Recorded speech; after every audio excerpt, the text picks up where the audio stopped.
Hey everybody, and welcome back. Today we're going to talk about all things Sony. If you haven't heard, there is a person going by the name of CyberLeak that is leaking all sorts of GTA footage, and Rockstar, and I'm assuming Sony, are not happy about it at all. But Sony did want to send something out to make sure that we know where we stand with them, and that is this. PlayStation sent out a reminder about its terms of service. Here are the key points you need to know.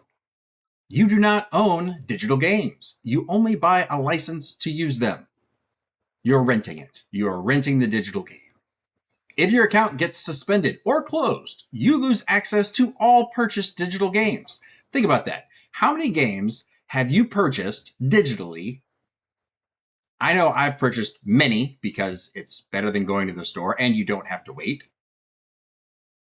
And you don't have to fumble with the disc. But if they took away my access, I would lose access to probably hundreds of dollars that I have put into purchasing games.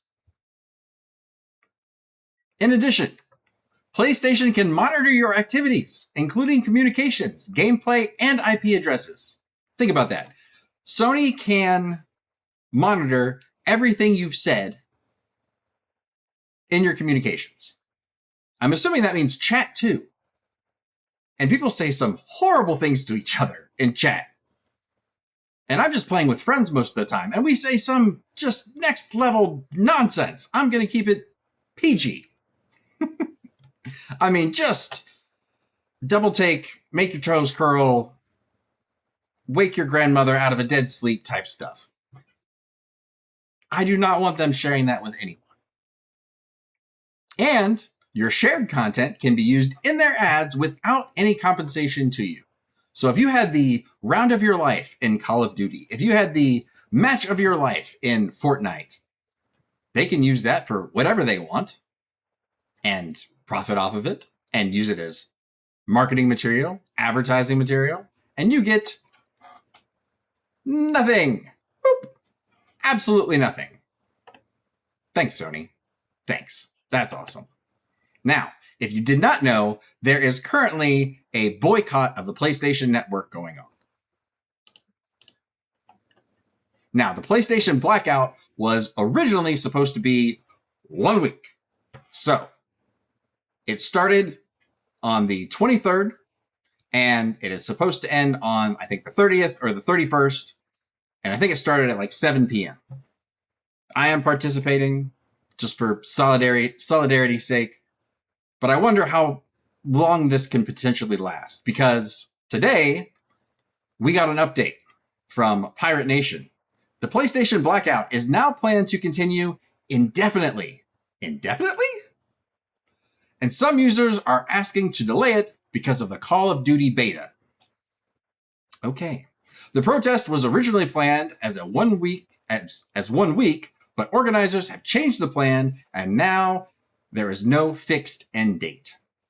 I don't think you can do this successfully if there's no fixed end date. Asking people to do a week, I think, was doable. I think it would have sent a message at least a little bit. And unfortunately, I think if you're asking people to do it indefinitely, people are going to break, unfortunately. People are going to have a point where they want to go back. And I know a lot of people are saying they're going to go to a different platform. They're going to go to PC. They're going to go to Xbox. But unfortunately, I think there's a lot of people out there who don't have the option to pivot to a PC or an Xbox. They've got whatever console their parents bought them, or they've got whatever console they got last year for Christmas, and they're not going to go out and buy another one because they've got other things to spend their money on. And I think, unfortunately, there's always an attempt of a new game, right? You've got the Wolverine game coming out soon. You've got Grand Theft Auto 6 coming out soon. People are going to want to go back and play those games. And when they do, they will turn their PlayStation back on. I'm not saying they should. I just think that's what's going to happen. What is it the $1 Million Man used to say? I'm paraphrasing, but everybody's got a price. Sooner or later, the $1 Million Man gets his way. Unfortunately, sooner or later, I think Sony is going to get their way, because how are we not going to play these games? And I know some people could probably drop it tomorrow and be done with it, but there's a lot of folks who aren't even aware of the boycott that's going on right now. And honestly, I don't think it would phase them or stop them from playing, even if they knew. I have a group of friends that I game with, and I asked them about it, and none of them had a clue about the boycott. And to be perfectly honest, to paraphrase Stephen A. Smith, they don't care. They don't. They just want to play. They aren't hardcore gamers. They're casual gamers, and this is not their fight. They have no skin in the game. They have no care. And unfortunately, I feel like that's going to be a large majority of casual users, because casual gamers tend to play the consoles, right? You get an Xbox, you get a PlayStation, you get a Switch, and you play those consoles because those are the ones that you have, or that's the one that you have.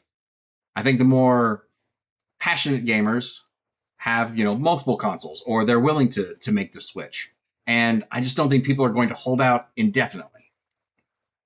I would like to see Sony reverse course. I would like to see physical discs still be a thing of the future and not of the past, because I think it's horrible, honestly. I think I don't know, it could be illegal. I'm sure the courts will figure it out sooner or later.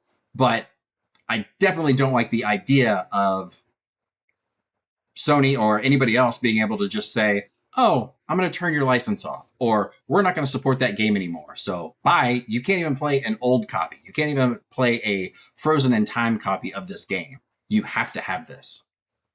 I don't know. I think that's the worst. I think that leads to bad precedent. And then, what comes next? Instead of buying a digital game for, what is it, $60? Now maybe it's, I don't know, how long do people actually play games, or they figure out the length of time people are going to spend playing the game before they get tired of it, and then they just charge that per week, right? Like a smaller subscription. It's like, oh, well, now it's $15 a week to play this game, because they know you're going to play it for 2 months, and now they've increased their profit. It's a very slippery slope, and I'm not a fan. Back to the tweet. They say the blackout will continue until Sony realizes their mistake. I don't think this is a mistake for Sony. Let me back up. Do I think this is a mistake for Sony to the public? Absolutely, I do. Do I think Sony isn't doing this on purpose and they're like, oh, we just think this is the way to go? No, they're doing this intentionally. They want to corner the market. They want to put resellers out of business, and they want to have control over things. So they have complete autonomy in their own ecosystem, if you will. Players are asked to log off, stop playing, avoid buying games, and cancel subscriptions for as long as they can. I hope it works. I hope there's a dent made. I hope it turns some heads at Sony and they reconsider what they're doing. I really do. Unfortunately, I don't necessarily think it's going to, as I've said before, but we can hope. We can stay strong. I'm going to do my best to stay off my PlayStation. Thankfully, I have a PC I can use, and I will be using that going forward. But I just don't know if people are going to hold out, especially when it starts to get cold out, when the holidays come and people want to play these games. I think there's going to be a lot of systems firing back up, unfortunately, because that's just the nature of people, right? That's just how things are. So, what do you think? Do you think this boycott can last? Can it last a week? Can it last 2 weeks? Can it last a month? Do you think the boycott will actually change minds? Do you think Sony will, in fact, realize their mistake? And if you do, put it in the comments below. Let me know what you think. Like, subscribe, share, and I will see you all in the next one.